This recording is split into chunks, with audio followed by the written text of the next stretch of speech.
What's going on there, YouTube? Nick back at you again today, and today we're going to be doing a build video. That's right, I haven't done a build video in a long time, and I understand that, and I'm sorry. I know I promised you to try and get into some more interesting videos as far as builds and rather than reviews, but you know what? Check it out. I have my Lush RDA, and you know what? Yeah! It's time for another build. So today what I'm going to do is I'm going to show you how to do a fused Clapton using just a drill. Now, what you may have seen on other previous videos, you've seen people use what do they call those, swivels, and a few other different things here and there. I don't think I've perfected this by any means, but I also think that because I don't have a lot of that equipment, I've had to make do with what I've got, which is quite literally just a drill and my own two hands. So what we're going to do is we're going to dive down and take a look at how to do this build with just a drill in your own two hands and see how you guys can do it yourself. All right, let's take a dive down and start doing this. All right, ladies and gentlemen, here's the tools of the trade. All right, the things that I use whenever I do most of my builds, specifically Claptons. So obviously we need a decent set of needle nose tweezers just because, well, we need to be able to use our cotton, right? And then I have my 2.5mm screwdriver. This is what I build around. Okay, then we have our nice little thin angled cutters. I have a favorite pair of scissors. A pair of needle nose pliers. This is going to be relevant very quickly. My RDA tool and 4 strips of 26 gauge Canthal and about 2 strips of 5-foot 36 gauge. The reason why I'm using 36 gauge today is because well, that's what I have on hand. And then our favorite Ryobi drill. Alright, so obviously I can't build Claptons on this, so what we have to do is we have to straighten this wire. And with a drill, that's real simple and easy. So what we do is very simply grab up your wire, put a nice little 90-degree bend in it. You see that? Can you guys see that? It's kind of important that you see that there. Okay? And then we'll just put this into the chuck of the drill.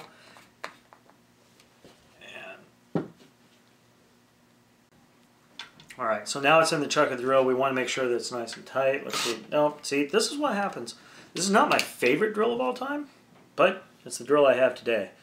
So what I'm doing is I'm basically putting the wire dead center in the middle of the chuck here, and I'm leaving that 90-degree lead right there. I'm going to make sure that we go in the right direction here. Alright, so we got that nice and tight. We know it's not going to go anywhere. So what we do is we kind of set this off to the side a little bit.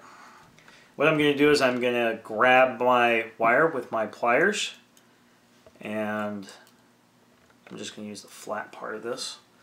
And then what we do is we pull it tight away from the drill and just very slowly spin it, and boing, nice and straight. So that's what we're looking for from all of this wire. Just give me a minute and I will show you all 4 strips. And by the magic of TV, we now have 4 strips of straightened 26 gauge Canthal, all with a nice little 90-degree crook in them. Alright, so this is where it can get a little bit more complicated, but it's alright, I'll walk you guys through it. Okay, so what we're going to need to do is make sure that we have 2 straightened pieces of 26 gauge, okay?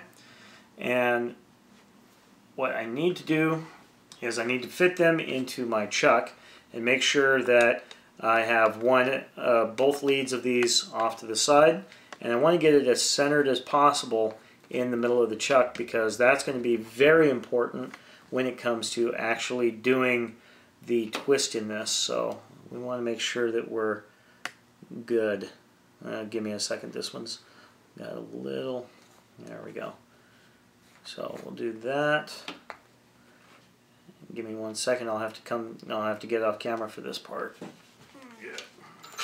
Oh no! See, this is why I don't use this drill. I keep forgetting which way's what.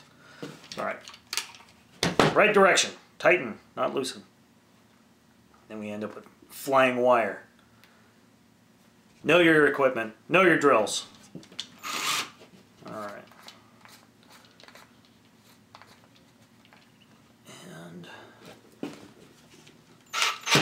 Alright. So what I'm not too concerned about really is whether or not these things are exactly like parallel, perfect, because by the time I get done with this, the wire will actually help wrap this up. And you'll notice, because I'm not using a swivel, okay, that there'll be a twist in the wire when we get done. Don't worry, I'll show you how to get rid of all of that too. So then we're going to take our one strip of 5-foot 36 gauge Canthal, and this is where it's going to get really fun. So you have these leads that are coming off from your chuck from the 26 gauge wire. Okay, and you just take one little tail of it, wrap it around one of those leads a couple of times. This is where it's going to get really fun. This is where some skill comes into play. Alright, so what I want is I want the drill to actually twist towards me. So I'm going to turn the drill so that it runs towards me. And the reason for that being is I'm going to be holding this 36 gauge in my hand, and I'm going to be applying pressure with my finger and my thumb. And it helps if you have a thumbnail. It really does, to be able to guide your 36 gauge down the two 26 gauge wires here. And we'll just start off nice and slow. Just make sure it's going, and once we get it started,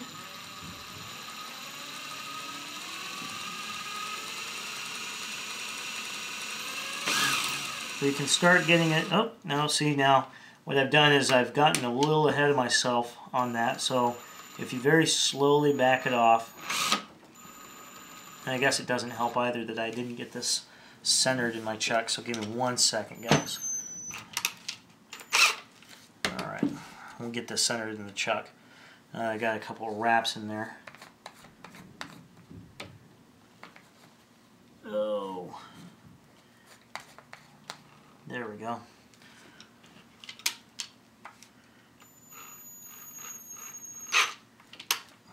Alright. Bingo. And just make sure which direction we're going. Alright. Here we go.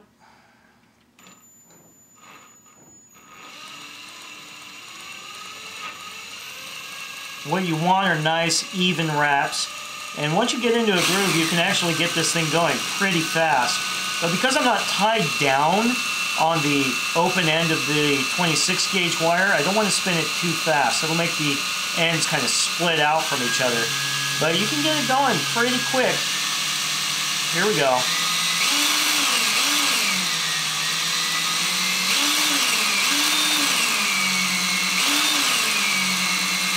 You see what I'm saying about those ends kind of fraying out from each other? Oh, now I've gone and done it.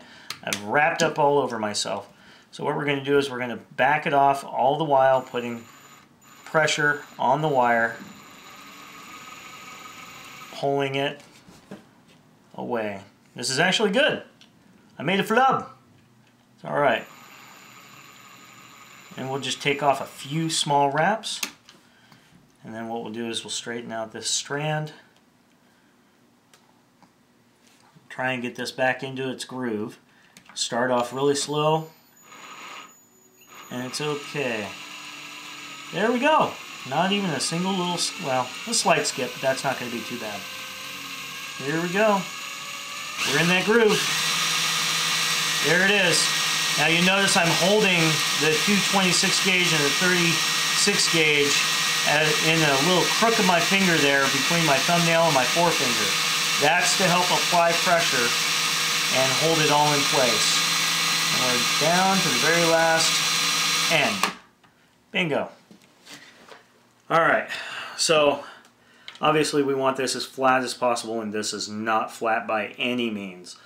So what we do is we put it back in reverse from the direction we were going before, and just take this and flatten it in between a pair of pliers, pull taut, and very slowly unwinding. You see how it's taking that twist out of it? That's perfect.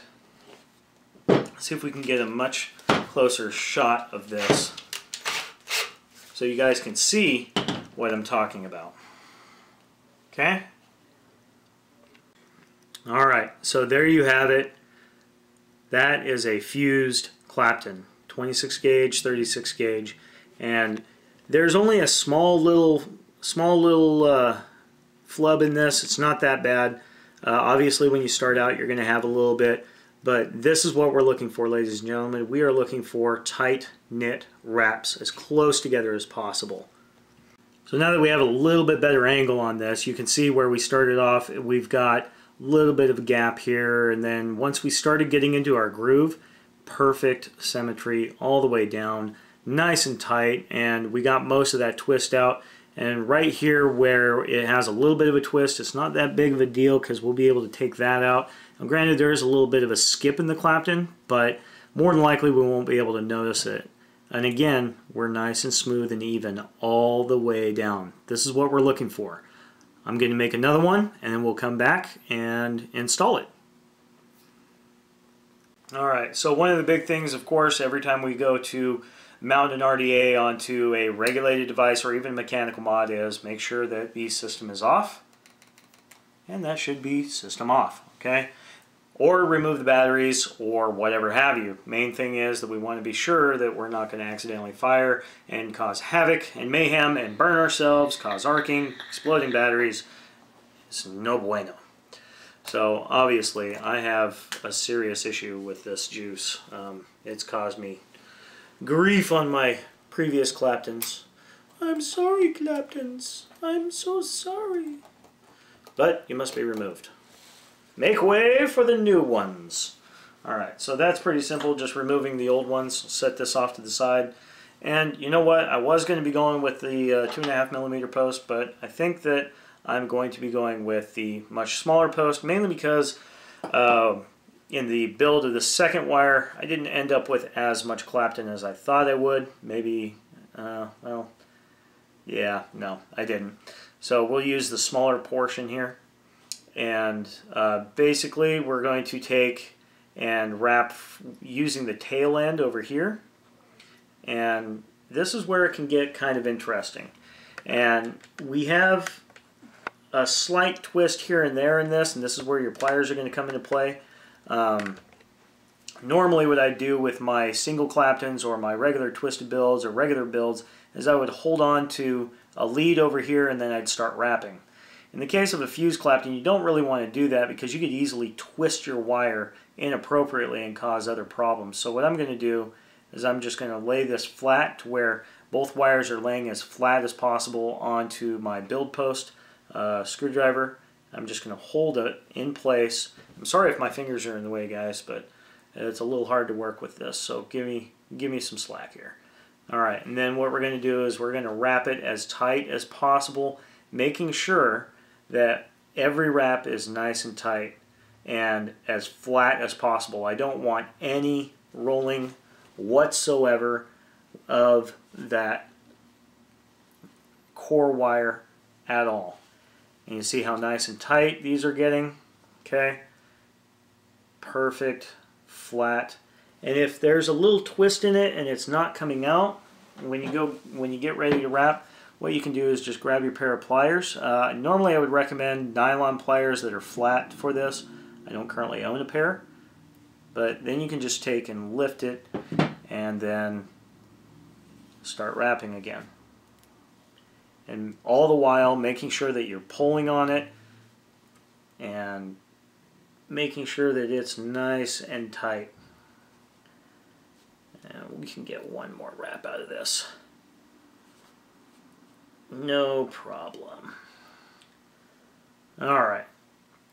So, obviously, I've wrapped too much Clapton up over here, so what I'm going to end up doing is grabbing my pair of pliers, and I'm going to pull, all the while holding on to this, pull my Clapton and roll it. Okay? I may end up actually taking one wrap off of here. As a matter of fact, I think I am. I'm going to take one wrap. I'm going to take one wrap off of this so I can have some lead over on this other side here. So I'll just take this, roll it, roll it, roll it, and we have 2 good leads. And you see how nice and tight and flat this is? And while I might make this look fairly easily, trust me, I went through havoc trying to learn this. Alright, so there it is. It's a 6 wrap fused Clapton on here.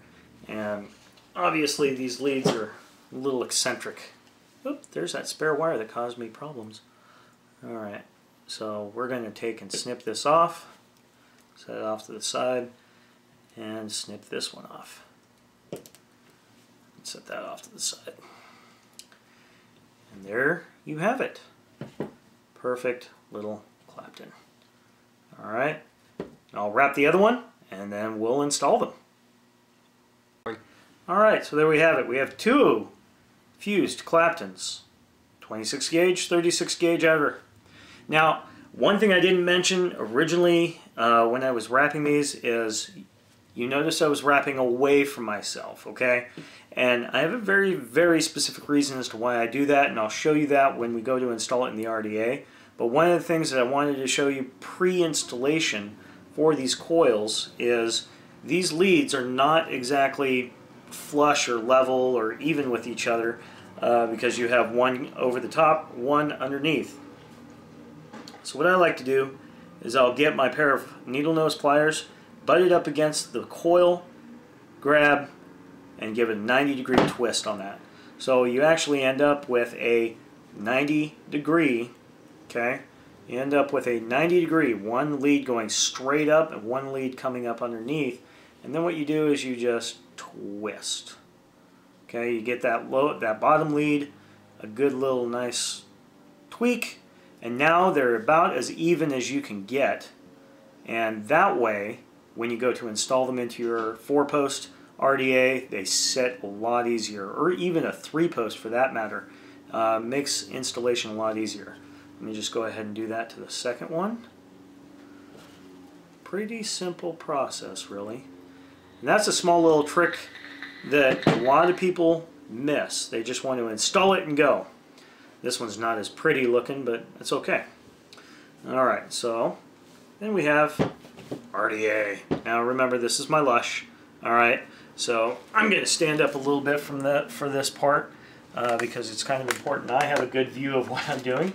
And so whenever you install into a 4-post, especially with wider sets of coils, you're going to want to put your negative lead on the outside, and then you're going to want to use the far positive lead, okay? Not the closest positive lead. That's not going to leave a lot of room for cotton if we do it this way. Plus the airflow is a little janky and wonky, and we don't want that. So what happens is when we do this, where we put the positive lead in the farthest one, okay, what we can do from here is we kind of get it where we want, leave just a little bit of slack, take your tool, tighten down your negative lead, okay, make sure it's not going to go anywhere, and then we push. See that? See where that's at? Almost dead center. Okay, so now we're dead center of the RDA as far as the positive post is concerned. So we're basically going to build straight across from this positive post. And once I get it to where I want center-wise, I'm holding it in place with my other hand, and then tighten down. Make sure it's not going to go anywhere. And at this point, what you can do is push over just a hair more, lift up, kind of tweak it up and down. So I'm raising this up and down a little bit just to get it kind of situated here. And then, voila! Now, before we install the second one, we always want to make sure we clip our extra leads. Sorry, I'm off camera. I just don't want to hit my cameraman over here with any spare flying wire. Appreciate it. You're welcome. And, bam! Here we go. Now, one thing that you can do, see, when I go to install this, this lead is awfully long. So what's going to end up happening is it's going to want to touch that other coil, and it's going to be really hard to get in there. So what you can do is you can kind of install this by just putting it in or not putting it in. You can actually just kind of gauge it here about where you want to have the coil, and then snip off the spare. Only do little bits at a time if you have to. You cut too much off, then it's going to make things a lot harder on you. And then, once you get it snipped where you want, again with the same process of tightening down the negative post, making sure it's tight, and then pushing over, holding in place, and tightening down. And again with the lifting and pulling and kind of tweaking it a little bit to make sure that the coils are nice and tight around your post, and then it should just slip right out. Snip off your spare. Make sure there's no little tiny bits of Clapton coming off to touch anything. Ladies and gentlemen, we now have dual fuse Clapton. But wait, we're not done. I'm kind of a perfectionist when it comes to this part. I like to have my coils as even as possible. And so I'm just going to sit in here and kind of tweak with them a little bit, make sure that they're even, level, because I like to have even airflow on my coils. I don't know, maybe that's a little tweaker in me or something, I don't know, I'm not sure. But there we have it. Now obviously we have to get into the preheating, making sure that everything is going to fire appropriately. And what I'm going to do is I'm going to drop this down to about 57 watts. Not that that's any significant number, I just don't want high wattage on this, even though it's coming out at 0.19 at the moment as far as the ohms. So what we're going to do is we're going to pulse, and just let them heat up slowly. What we're going to be looking for is those little arc points, and we want to get rid of those. Now see, I'm waiting until I see a glowing lead, and then what we're going to do is just carefully, gently, kind of give it a little tiny pinch. We're not applying a lot of pressure. We're just trying to get them to where they're nice and even. Slowly heat up. And it looks like they want to glow evenly. So what I'm going to do is called the strumming technique. And what this is going to do is it's going to create a bit of a micro fracture in between each one of these wraps on each one of these coils. What that's going to do is that's going to help make it a lot more even spacing and a more even heating. Okay, and when we're strumming across these, kind of like you would a guitar string, okay, you're not going to be applying tons of pressure. We don't need a lot of pressure. We just need a little bit to make sure, like this coil right here, it's not firing right. So we just strum very lightly across the top of these coils. And we're looking for those little hot spots, and I got lucky this time. No minor arcing from anything, no little tiny arc hot spots going from one Clapton to another. It's glowing nice and evenly. It has been coiled. It has been wicked. Vapors!